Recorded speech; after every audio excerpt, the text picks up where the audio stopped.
Hello everyone. आज से हम एक नई सीरीज़ स्टार्ट कर रहे हैं। इसमें हम आने वाले मेंस एग्ज़ाम के लिए इम्पोर्टेंट क्वेश्चन सॉल्व करेंगे।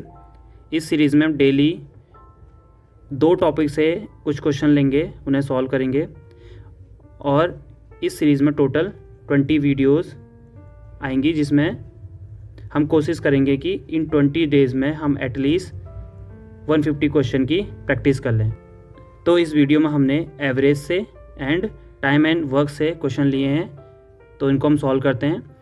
इसमें 6 क्वेश्चन है। तो पहला क्वेश्चन हम स्टार्ट करते हैं। तो पहला क्वेश्चन क्या है, 35 छात्रों की एक कक्षा में। तो पहला क्वेश्चन क्या है, 35 छात्रों की एक कक्षा की औसत आयु 15 वर्ष है। यदि उसके अध्यापक की आयु भी जोड़ दी जाए तो औसत आयु 1 वर्ष बढ़ जाती है। ठीक, तो ये बोल रहा है आगे, उसी अध्यापक के परिवार की औसत आयु 40 वर्ष है, जिसमें पत्नी एक पुत्र भी शामिल है। इसमें पुत्र की आयु उसकी माँ की आयु के 80% कम है, तो उस अध्यापक की पत्नी की आयु ज्ञात करनी है। ठीक, तो सबसे पहले हम क्या करेंगे, सॉल्यूशन में 35 छात्रों की एक कक्षा में औसत आयु दी है इतना, इसका मतलब 35 छात्रों की कुल आयु क्या हो जाएगी, कुल आयु बराबर 15 गुणा हम 35 कर देंगे। ठीक, अगर इसको गुणा करेंगे तो 15 75 हो गया, 30 और 15 45, 45 और 7 52, इतना इनके जो 35 छात्र होंगे उनकी आयु का योग 525 आ जाएगा। ठीक, अब क्या हुआ है, यदि उसमें अध्यापक की आयु भी जोड़ दें तो इसमें एक अध्यापक ऐड हो गया है, इसका मतलब 36 हो गए, फिर टोटल 36। यहाँ पे लिख सकते हैं 35 छात्रों प्लस एक अध्यापक के आयु का योग, वो कितना हो जाएगा, देखो 35 और एक, ये तो 36 हो गया, तो हम क्या लिखेंगे 36 गुणा औसत में कितनी वृद्धि हो रही है, 1 वर्ष की वृद्धि हो रही है, इसका मतलब गुणा 1 कर देंगे, सॉरी गुणा, ये 15 था, इसको क्या कर देंगे 16 कर देंगे। ठीक, तो 16 96 हो गया, 9 आ जाएगा, 16 3 48, 48 और 9 576। तो जो इनकी जो आयु में चेंजेस हुआ है वो 525 से 576 हो गया, मतलब जो चेंज हुआ होगा वो किसकी आयु होगी, वो होगी अध्यापक की आयु। तो हम यहाँ पे लिख सकते हैं, तो अध्यापक की आयु बराबर 576 माइनस 525, इसको माइनस करेंगे, एक आ जाएगा यहाँ से और यहाँ से आ जाएगा 5। तो जो अध्यापक की आयु है वो कितनी है, वो है 51 वर्ष। ठीक, अब नई कंडीशन क्या है क्वेश्चन में, वो है कि उसी अध्यापक के परिवार की औसत आयु 40 है और परिवार में कौन कौन है, पत्नी है और इसका एक पुत्र है, तो इसका मतलब 3 लोग होंगे। तो जो पुत्र की आयु है उसकी माँ के 80% कम है, तो हम यहाँ पे क्या लेंगे, मान लेंगे, माना या लेट पत्नी की आयु या उसकी पत्नी की आयु बराबर x। तो पुत्र की आयु क्या होगी, पुत्र की आयु बराबर x का कितना परसेंट कम है, 80% कम है, तो 100 में से 80 कम करेंगे तो इसको डायरेक्ट हम 20/100 लिख सकते हैं। इससे ये कैंसिल हो जाएगा, ये कैंसिल हो जाएगा, तो आएगा x/5। ठीक, अब देखो अध्यापक की आयु 51 वर्ष होगी, पत्नी की आयु x होगी, पुत्र की आयु x/5 होगी और इनकी औसत आयु कितनी दी है, वो दी है 40। तो हम क्या करेंगे, परिवार, अध्यापक के परिवार यहाँ पे लिख लेना, परिवार की औसत आयु बराबर कितना दिया है, 40 दिया है ना, 40। तो हम इसको लिखेंगे 40 वर्ष। और परिवार में कौन है, पत्नी है, पत्नी की आयु कितनी ली हमने, x ली है, पुत्र x/5 और उसकी आयु है अध्यापक की 51 और ये 40 हो गया अपॉन 3। इस 3 का इंटू इधर कर देंगे और इसका एलसीएम ले लेंगे, तो एलसीएम लेंगे 5 आ जाएगा, 5x प्लस 51 और इस 3 का मल्टीप्लाई इधर कर दो तो ये आ जाएगा 120। तो ये 6x आ गया अपॉन 5 आ गया इक्वल टू 120 माइनस 51, तो 6x इक्वल टू, इसको माइनस करेंगे, ये आएगा यहाँ से 9 और 6, और जब 5 का उधर जाएगा तो मल्टीप्लाई हो जाएगा अपॉन इस नेक्स्ट लाइन पे यहाँ पे कर देते हैं कि जो x इक्वल टू आएगा वो आएगा 69 इंटू 5 अपॉन ये 6 इसके नीचे आ जाएगा, ठीक है। तो कैंसिल करेंगे तो ये आ जाएगा 2 और ये 3 से कर रहे हैं, 2 और 3 आ जाएगा। तो x इक्वल टू 5 3 जा 15, 5 2 10 और 11 अपॉन 2, और इसको जब डिवाइड करेंगे तो ये हो जाएगा x इक्वल टू 5 और यहाँ से 7 इंटू 5। तो x की वैल्यू हमारे पास आई 57.5। इसका मतलब x क्या था, x था उसकी पत्नी की आयु। तो उसका मतलब जो पत्नी की आयु होगी वो कितनी होगी, यहाँ पे लिख लेना लास्ट में। अतः पत्नी की आयु, अध्यापक की पत्नी की आयु बराबर 57.5 वर्ष, ठीक है। तो ये हो गया पहला क्वेश्चन।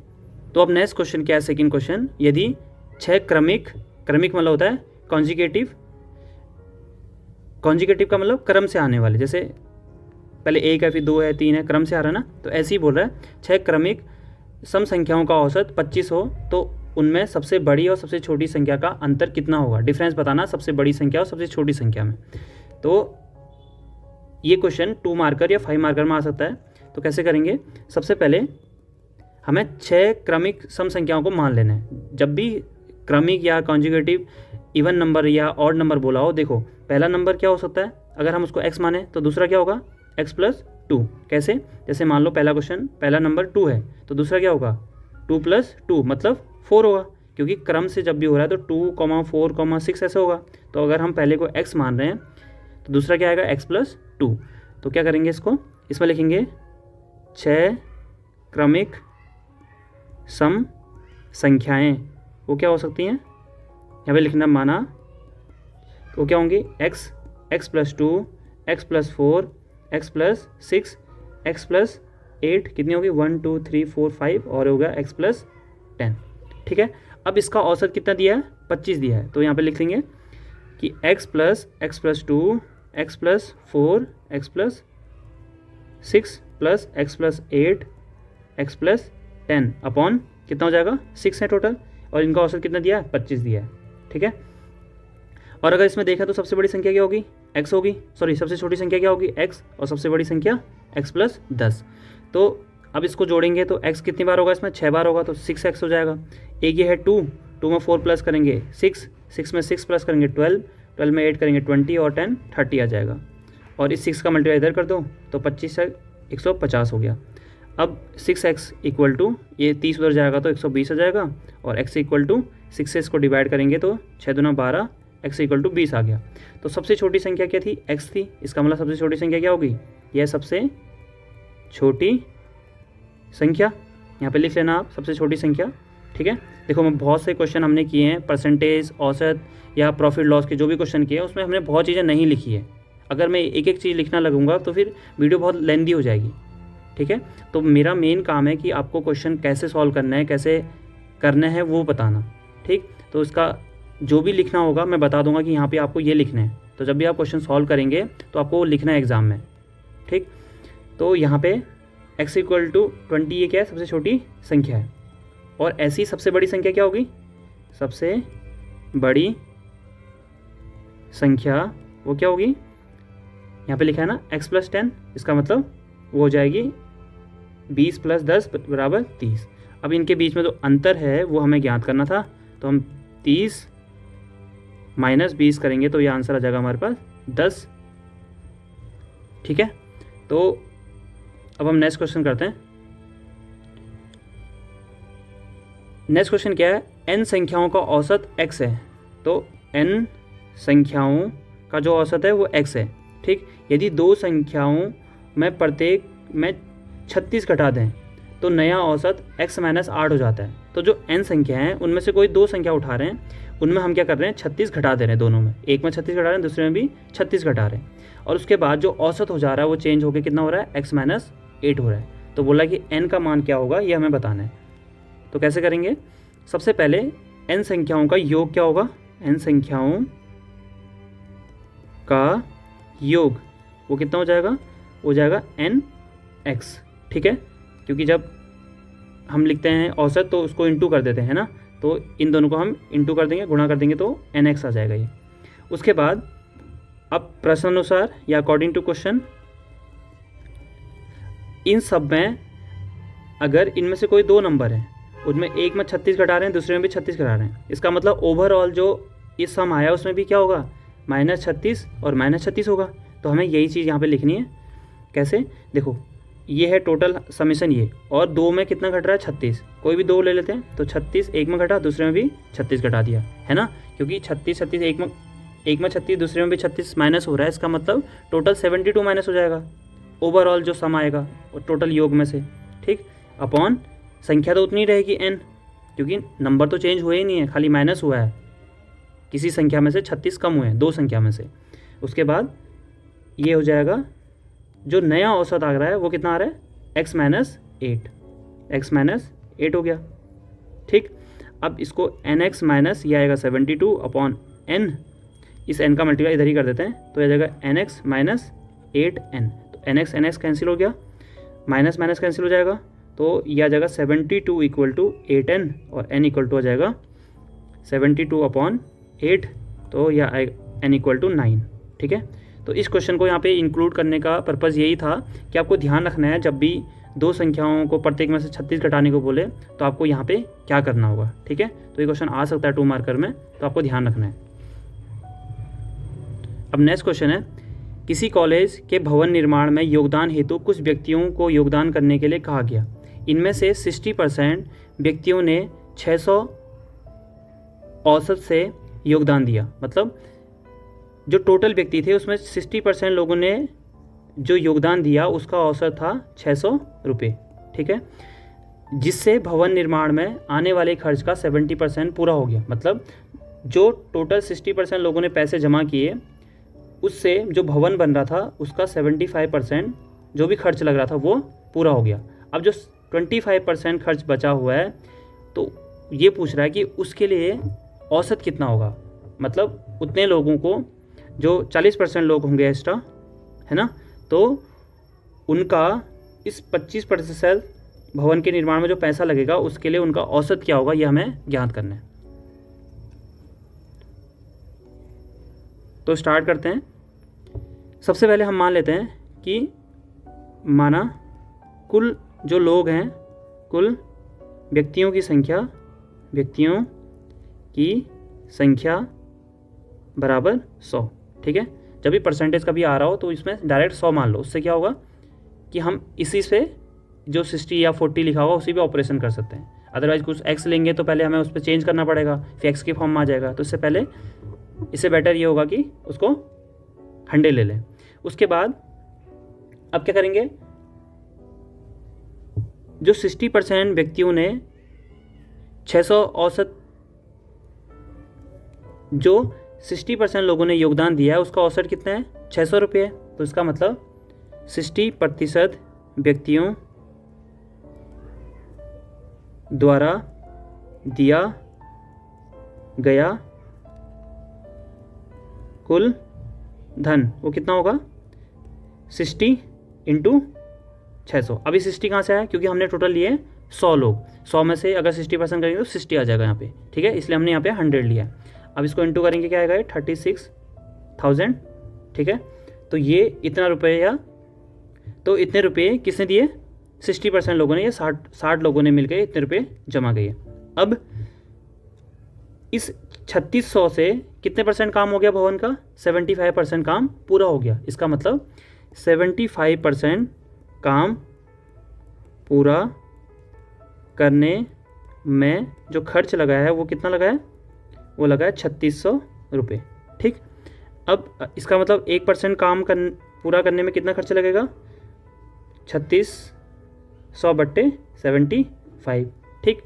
अब हमें शेष काम कितना बचेगा, 75% पूरा हो गया, इसका मतलब 25 बचेगा। तो 25 के लिए कितना खर्च लगेगा पहले ये बता देते हैं। तो 25% काम पूरा करने में जो खर्च लगेगा वो कितना लगेगा, 36,000 बट्टे 75 गुणा या जगह यहाँ से 25 तियाँ 75, 3 से इसको कट करेंगे तो 3 × 3 जो ये आ जाएगा 12,000। तो जो 25% काम को पूरा करने के लिए हमें उन्हें कितने रुपए की ज़रूरत पड़ेगी, अभी 12,000 रुपये की ज़रूरत पड़ेगी। और ये 12,000 रुपये कौन देंगे, जो बचे हुए 40% लोग हैं। तो शेष 40% व्यक्तियों द्वारा किया जाने वाला औसत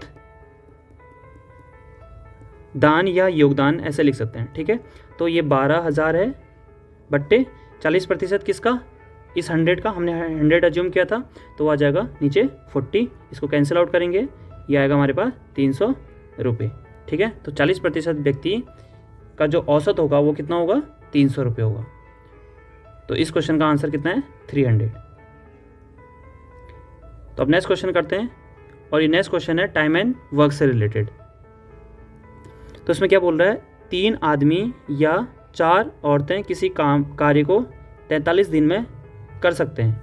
यहाँ पे बोला है अगर 3 आदमी करेंगे तब भी उस काम को 43 दिन में करेंगे, और अगर 4 औरतें करेंगी तो वो उसको काम को 43 दिन में ही पूरा करेंगी। ठीक है, उसके बाद पूछा है इसी कार्य को 7 आदमी और 5 औरतें कितने दिन में करेंगी। तो इसको कैसे सॉल्व करेंगे, सबसे पहले यहाँ पे लिखेंगे 3 आदमी, यहाँ पे लिख लेना किसी काम को कंप्लीट करते हैं या पूरा करते हैं बराबर 43 दिन में। कितने दिन में, 43 दिन में। ठीक है, तो एक आदमी कितने दिन में करेगा, अगर 3 लोग 43 दिन में कर रहे हैं तो एक आदमी 43 गुणा 3 कर देंगे। ठीक, तो इसको गुणा करेंगे तो ये आएगा 129 दिन। ठीक, अब ये तो था एक आदमी किसी काम को 100 कितने दिन में करता है, 129 दिन में करता है। तो अब हम क्या करेंगे, एक आदमी का एक दिन का काम निकालेंगे। एक आदमी का एक दिन का काम, एक दिन का काम बराबर 1/129 भाग, जैसे एक काम मान लेते हैं हम, कभी भी किसी काम को लेते हैं तो एक लेते हैं, और एक दिन में उस काम का कितना करेगा वो 1/129 पार्ट कर देगा उसका। ठीक है, जैसे ये पूरा एक काम है, इसमें से कुछ पार्ट उसने कंप्लीट किया होगा, उसको हम ये अज्यूम कर रहे हैं। ऐसी अगर एक आदमी एक दिन में इतना काम करता है तो हमें लास्ट में क्या पूछा है, 7 आदमी और 5 औरतें, इसका मतलब 7 + 5 दोनों को ऐड रखना है। यहाँ पे ये अलग अलग है, यहाँ पे या लिखा है और लिखा है ना, और यहाँ पे एंड लिखा है, तो ध्यान रखना है इसे। ठीक है, तो एक आदमी का एक दिन का काम पता चल गया, तो यहाँ पे किसका पूछा है, 7 आदमियों का, तो 7 आदमियों का निकाल लेंगे। 7 आदमियों का एक दिन का काम बराबर 7/7 से गुणा करेंगे, 129 भाग हो गया। ठीक है, अब ये तो हो गया आदमी से रिलेटेड। अब औरतें कितना करती हैं, 4 औरतें किसी काम को करती हैं बराबर कितने दिन में, 43 दिन में। ठीक है, ऊपर लिखा था ना 43 डेज में करती हैं। उसके बाद तो एक औरत कितने दिन में करेगी, तो इसको लिखेंगे 43 गुणा 4, इसको मल्टीप्लाई करेंगे तो 4 × 12 16 और 1 17 आ जाएगा। ठीक है, तो इतने दिन लगेंगे। तो एक दिन का काम कितना होगा, जैसे हमने यहाँ पे निकाला था एक आदमी के एक दिन का काम, तो ऐसे हम निकालेंगे एक औरत का एक दिन का काम बराबर 1/172 पार्ट, या भाग लिख देंगे। ठीक है, किसी काम का, इसका मतलब एक औरत का तो पता चल गया। अब 5 कितने दिन में करेंगे, 5 हमें ज़रूरत है क्वेश्चन के अकॉर्डिंग, तो 5 से हम इसको इंटू करेंगे, तो काम कितना हो जाएगा 5/172 भाग। ठीक है, अब जो क्वेश्चन में पूछा है उसे आराम से निकाल लेंगे। क्या पूछा है, 7 आदमी और 5 औरतें कितने दिन में काम पूरा करेंगी, तो अब लिखेंगे 7 आदमियों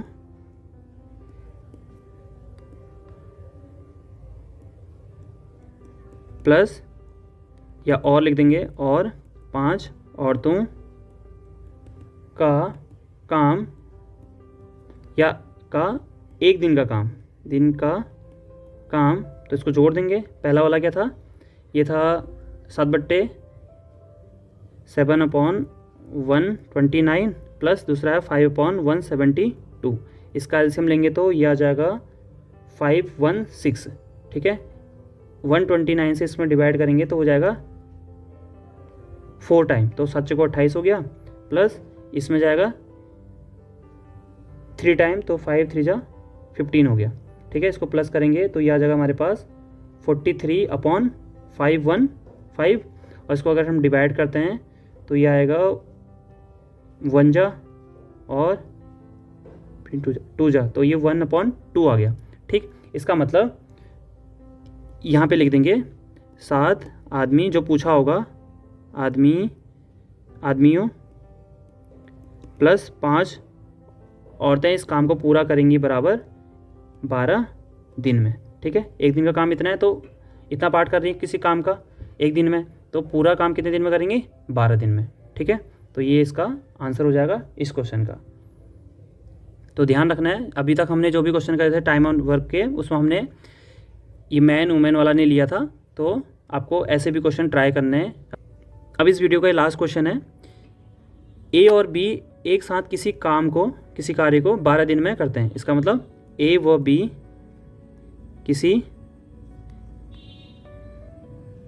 बी मिलकर कार्य करते हैं बराबर कितने दिन में? 12 दिन में। ठीक, ऐसी बी व सी मिलकर कार्य को करते हैं कितने दिन में? 16 दिन में, तो ये 16 दिन।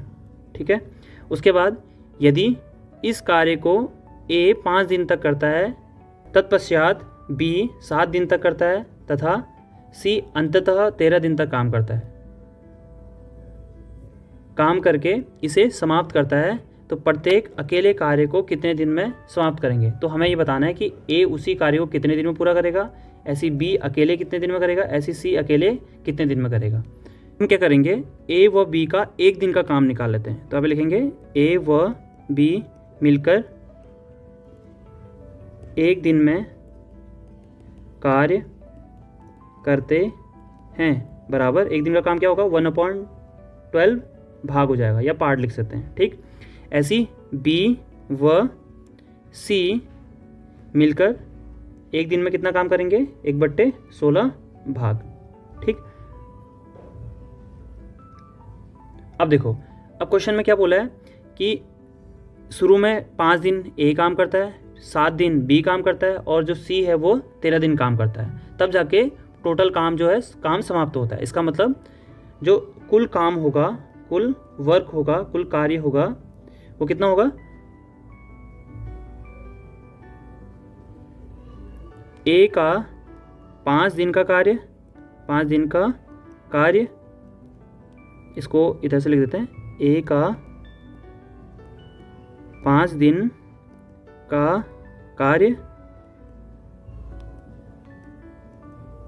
प्लस, देखो ए ने 5 दिन किया, फिर बी ने 7 दिन में, तो लिखेंगे बी का 7 दिनों का कार्य प्लस क्या होगा? सी का 13 दिन का काम, तो सी का, इसको यहीं लिख देते हैं, प्लस सी का 13 दिनों का कार्य। जब इन लोगों ने कार्य किया तब जाके कुल कार्य हुआ। ठीक है, तो कुल कार्य क्या होता है? 1 होगा। ठीक, अब देखो ए का 5 दिन का कार्य और बी का 7 दिन का, तो एक काम करते हैं, बी को भी 5 और 2 में तोड़ देते हैं। ऐसा क्यों? क्योंकि यहाँ पे बी और ए और बी साथ मिलकर काम का हमको पता है, तो जब 7 मिलकर काम करेंगे तो इसको 5 सेम लेंगे, तो इससे हमें 5 कॉमन ले लेंगे और उसकी जगह पे 1/12 लिख देंगे। कैसे? देखो यहाँ पे लिख देते हैं ए का 5 दिन का काम, इसको दोबारा लिख लेना है यहाँ पे 5 दिनों का काम। ठीक है, प्लस बी का 5 दिनों का काम प्लस बी का 2 और दिन बच गए ना, तो बी का 2 डेज का काम और बच गया, क्योंकि 7 है, 7 में से हमने तोड़ा 5 और 2 में। उसके बाद ऐसी ये बी और सी का हमें गिवन है कितना? 1/16, तो यहाँ से भी इस सी को भी हम 2 और ये 2 है ना, 2 बचा हुआ है, 2 और 11 में तोड़ देंगे, तो यहाँ पे लिखेंगे सी का 2 दिन का काम प्लस सी का 11 दिन का काम बराबर टोटल काम, तो कुल कार्य। ठीक है, ध्यान रखना ये हम क्यों कर रहे हैं, क्योंकि हमें यहाँ पे a प्लस बी का 1/2 पता है, मतलब दोनों ने मिलकर जो काम कर रहे हैं 1/2 पार्ट कर रहे हैं। ऐसी बी और सी का भी 1/16 भाग जो उन्होंने काम किया मिलके वो पता है, तो हम क्या कर रहे हैं, सेम बना रहे हैं। ये 5 ए का 5 दिन का काम और बी का 5 दिन का काम कर रहे हैं। ठीक है, क्योंकि जब दोनों मिलकर काम कर रहे हैं इतने पार्ट को, तो 5 दिन में उन्होंने कितना किया होगा इसके अकॉर्डिंग निकाल देंगे, क्योंकि एक दिन का हमें पता है। सेम हम बी को भी बना रहे हैं, बी और सी का भी बना रहे हैं 2 डेज़ के लिए। 2 क्यों बना रहे हैं? क्योंकि यहाँ पे बी के लिए 2 ही दिन बचे हुए थे, ठीक है, और जो बचा हुआ है वो सी का हो जाएगा। तो यहाँ से हम 5 को, अगर ए का 5 दिन का काम और बी का 5 दिन का काम, तो यहाँ पे देखो ए और बी का 1 दिन का काम क्या है? 1/12। इसका मतलब 5 दिन का काम क्या हो जाएगा दोनों का? तो 5/12 हो जाएगा। प्लस ऐसे बी का 2 दिन का काम और सी का 2 दिन का काम निकालना है, तो 1 दिन का काम क्या है दोनों का? 1/12 16। तो इसका मतलब 2 दिन का कितना हो जाएगा? 2/16। प्लस सी का 11 दिन का हमारा काम ये बच गया, ये हमें निकालना है। 11 दिनों का कार्य बराबर कुल कार्य कितना होता है? 1 हो जाएगा, ठीक। उसके बाद सी का 11 दिनों का 11 डेज का कार्य बराबर 1 माइनस, इसको उधर ले जाएंगे तो हो जाएगा 5/12 माइनस 2/16। इसको हम प्लस कर देते हैं क्योंकि हमने माइनस कॉमन ले लिया। अब जाके इसको सॉल्व करेंगे तो 1 माइनस इसका एलसीएम हो जाएगा 48, तो 12 चुका 48 20 हो जाएगा, प्लस 16 3 हो जाएगा 6। तो इसको सॉल्व करेंगे, ये आ जाएगा 1 माइनस 26/48। फिर इसको सॉल्व करेंगे, ये 48 एलसीएम हो गया, 48 माइनस 26 करेंगे तो ये आ जाएगा हमारे पास 22/48। इसका मतलब जो सी का 11 दिनों का कार्य है वो कितना है? बराबर वो है 22/48, ठीक। तो 11 दिनों का काम इतना है, तो सी का 1 दिन का काम क्या होगा? 1 दिन का कार्य बराबर 22/48 गुणा 1/11 कर देंगे। इसको कट करेंगे तो ये आ जाएगा हमारे पास 2 और ये आएगा 1/24, ठीक है। तो इसका मतलब जो सी है वो 1 दिन में किसी काम का 1/24 भाग कंप्लीट करता है, ठीक। तो इसका मतलब सी उस कार्य को कुल 24 दिन में, डेज में कंप्लीट करेगा या समाप्त करेगा, ठीक है। यहाँ पे लिख लेना अकेले सी उस कार्य को कुल 24 दिन में समाप्त करेगा, क्योंकि वो 1 दिन में 1/24 भाग कंप्लीट करता है, ठीक है। तो सी का काम तो हमारा अकेले का काम निकल गया कि 24 दिन में कंप्लीट करता है। अब किसका बच गया? ए और बी का।